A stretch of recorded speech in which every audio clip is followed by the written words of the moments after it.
Sir, drop your weapon, put your hands on your head, and get down on the ground. اللهم إني أسألك حبك من يحبك والعمل الذي يبلغني. Polri tidak akan mentolerir terhadap pelanggaran yang dilakukan oleh setiap anggota Polri sebagai bentuk komitmen Polri dalam menegakkan hukum dalam rangka meningkatkan perlindungan, pengayoman, dan pelayanan terhadap masyarakat. Kami memastikan tidak ada tempat bagi oknum yang mencoreng institusi di mana kepercayaan publik adalah prioritas Polri dan Polri berkomitmen untuk memulihkannya melalui tindakan nyata. Terakhir juga kami turut mengucapkan terima kasih pada seluruh masyarakat yang memberikan perhatian khususnya kepada Polri. Pernyataan Kepala Divisi Humas Polri itu sangat melegakan. Ia menyebut kepercayaan publik merupakan prioritas Polri. Akankah Polri memegang teguh sikap menjaga kepercayaan publik? Atau sekedar omong-omong? Seperti perkataan Kustus, bahwa polisi baik hanya dua, yakni Hugen dan polisi tidur, dan apakah selama ini Polri kelewat batas? Misalnya tragedi pembunuhan kilometer 40, perilaku busuk Jenderal Sambo dan Jenderal Teddy Minahasa atau polisi bunuh pelajar, polisi tembak polisi, backing judi dan tambang ilegal dan banyak lagi. Kendati terlambat bersegeralah Polri melakukan reformasi total secara internal. Kami cinta kalian sebab kami tanpa Polri akan chaos. Terlebih kitab undang-undang hukum pidana baru yang akan segera berlaku.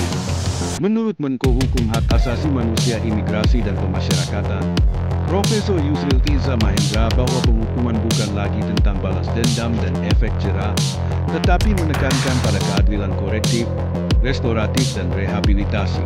Pada bagian lain secara institusional, memilih di mana Polri ditempatkan dalam sistem ketatanegaraan kita merupakan persoalan pelik dan dilematis.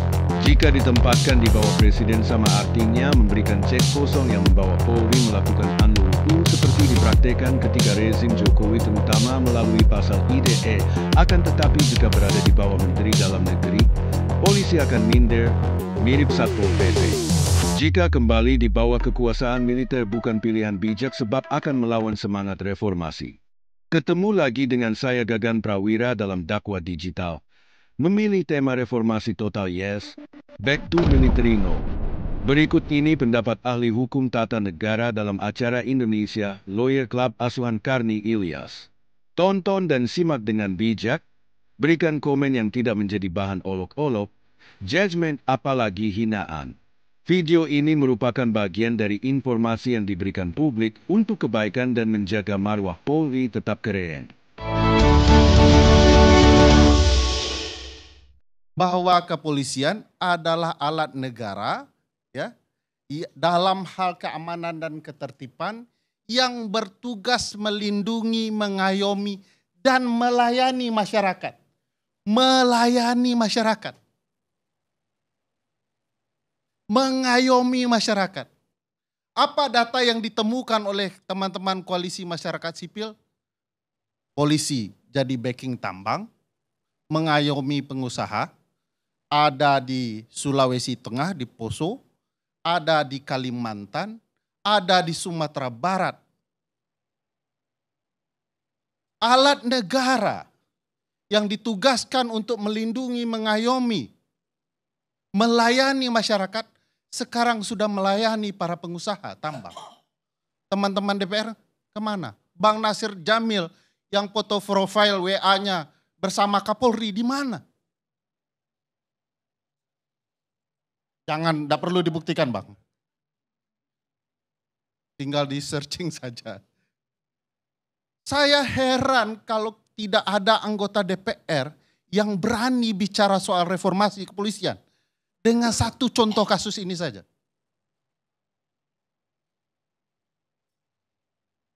Padahal kasus Al Sharpton itu dia bicara seorang kulit hitam yang dibekuk oleh kepolisian. Satu kasus membuat heboh satu Amerika bahkan dunia.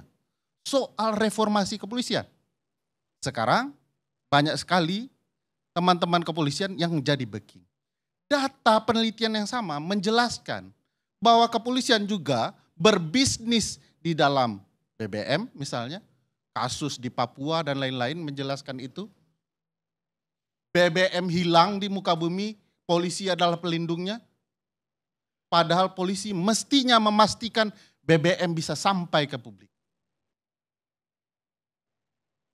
Lalu anggota DPR bilang, masih baik. Saya pikir apa yang disampaikan oleh senior kita Pak Arianto Sutadi tadi. 25 tahun polisi berbenah. 10 tahun belakangan gelombang pasak datang, gelombang besar datang. Menghancurkan cita-cita dan reformasi kepolisian itu. Di tangan siapa?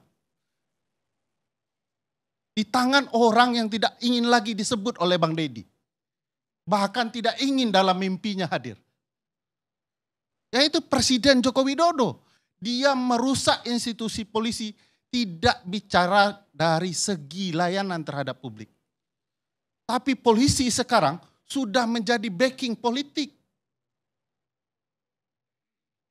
Kalau cinta kepolisian, saya tidak tahu kenapa saya terjebak di antara dua orang ini yang merupakan keluarga kepolisian. Kalau ingin saya pakai, saya cucu seorang kapolsek. Kalau boleh juga ingin bicara betapa cintanya saya dengan kepolisian. Tapi saya terjebak dengan dua orang ini. Dan saya ingin mengatakan, kalau kita ingin cinta kepada polisian, benar-benar ingin institusi ini baik, lakukan perbaikan terhadap polisian. Sudahlah cacatnya banyak. Kasus Alfi di Sumatera Barat, pembunuhan siswa di Semarang, bagaimana salah tangkap di berbagai kota besar, apa yang dilakukan terhadap demonstran di 2019. Lalu kita masih bicara bahwa masih ada baik-baiknya. Yang baik-baik banyak, yang lebih tidak baik lebih banyak. Saya ingin cerita satu kisah menarik pengalaman pribadi sebelum bicara apa yang harus kita lakukan ketika bicara polisi di dalam ruang politik. Setiap pagi, 10 tahun yang lalu, saya mengantar anak saya sekolah. Ada satu simpang, Bang Karni tahu ini, simpang SMA 4, Kota Padang. Setiap pagi, ada seorang polisi dengan baju lusuhnya mengatur lalu lintas. Padahal dia bukan polisi lalu lintas. Dan tidak pernah satu kali pun dia minta bayaran. Di suatu pagi yang lebih rinai, hujan, saya lihat polisi itu masih berdiri sama, teguh. Dengan baju lusuh. Saya yakin nih polisi pangkat kecil, saya tidak lihat pangkatnya. Saya cerita dan tanyakan ke istri saya karena ibu mertua saya adalah seorang guru di SMA 4.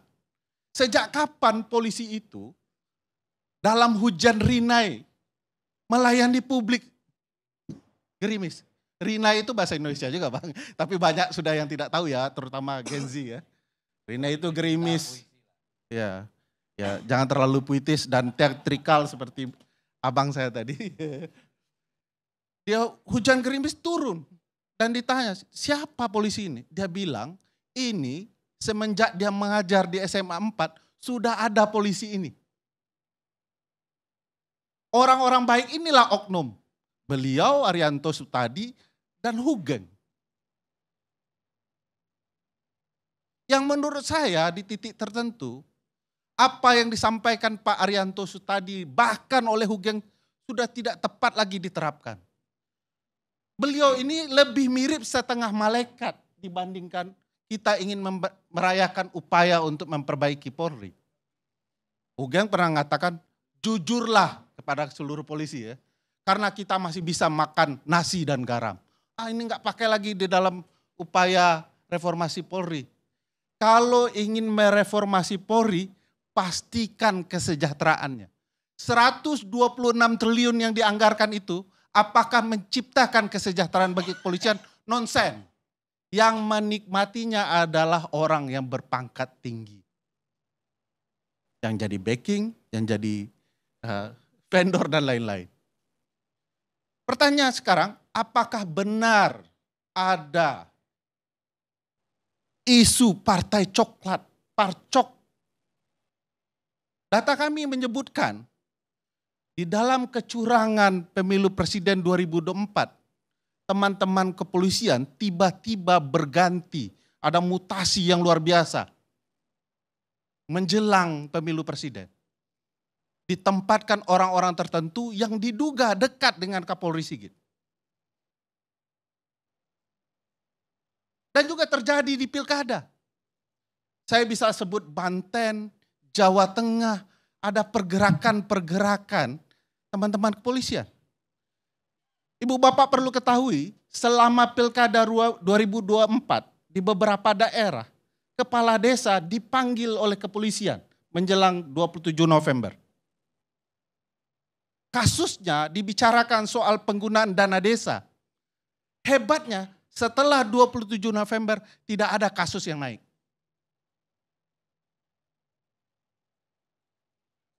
Tiba-tiba di pilkada Banten, kepolisian mengeluarkan indeks kerawanan pilkada versi mereka sendiri.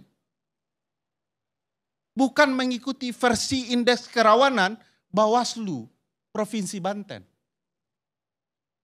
Lalu dengan alasan itu kepolisian menempatkan orang-orangnya di berbagai TPS. Berapa jumlahnya? Seluruh aparatus itu jumlahnya 27.000, terdiri dari polisi 4.500, terdiri dari TNI 1.500, terdiri dari Limas 21.000.